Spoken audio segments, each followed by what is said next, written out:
Previously.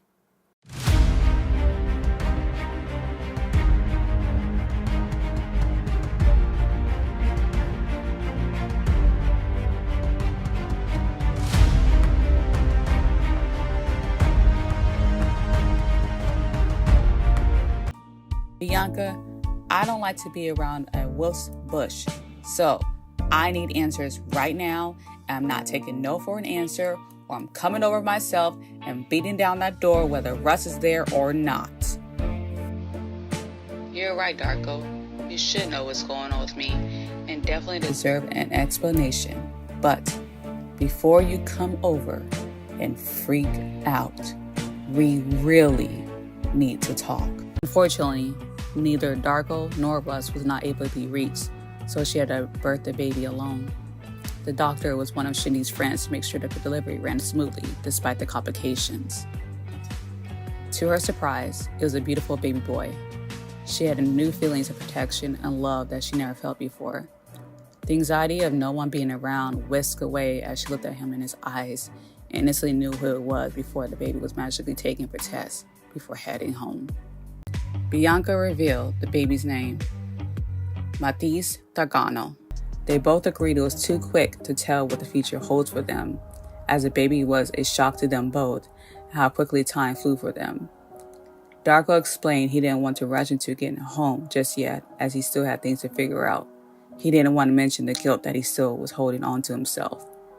Bianca didn't want to hear any more and excused him from her sight.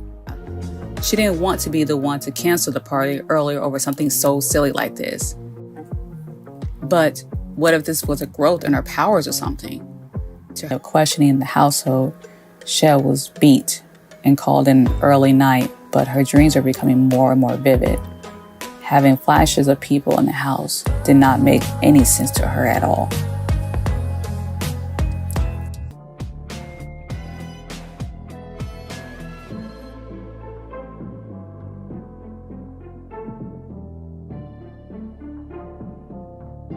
The Court of Mischief revealed a small hint of investigation in the realm world. She instantly suspected someone and decided to pay them a little visit. Instead of asking questions, she could not hold herself back and took matters in her own hands. She wanted to teach the Count a lesson, even if the consequences after this may continue to divide everyone, but she didn't care. She was tired of wearing the cape and following the rules. She made sure she ended with a bang as she used her powers as a warning that her friends, her house, was the wrong one to mess with. Shindy went to spend time with Smurf to vent some concerns on how Shell has been acting for the past few weeks. She could not put her finger on it, but she was starting to get worried. I'm telling you, Smurf, something's off. She seems like Shell, but she doesn't seem like Shell. Easy, Shindy. I'm sure it's just the growth in her powers. It's not like that she set anything on fire. They both laughed at this joke.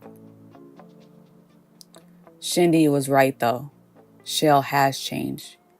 When she accepted to be one of the heads of the house, she didn't know her compassion for people and her thoughts of unity would take a toll on her. She didn't want to be a burden, as Shindy was assigned to take off some of those burdens when she needed, but she decided to keep it to herself. Now she was just a ticking bomb waiting to explode.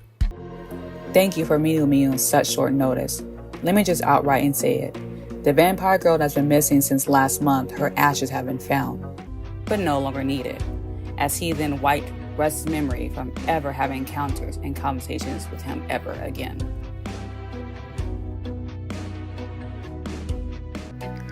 Breaking news. An anonymous tipper reported to the councils that magic was used against the rules of the book. The councils cannot take action at this time, and there is no evidence where they did not listen to rumors without proper proof. But the watcher of the councils were alerted and will be watching each house closely until further notice. We will come back to this tonight at 8 p.m. Get shell-shocked.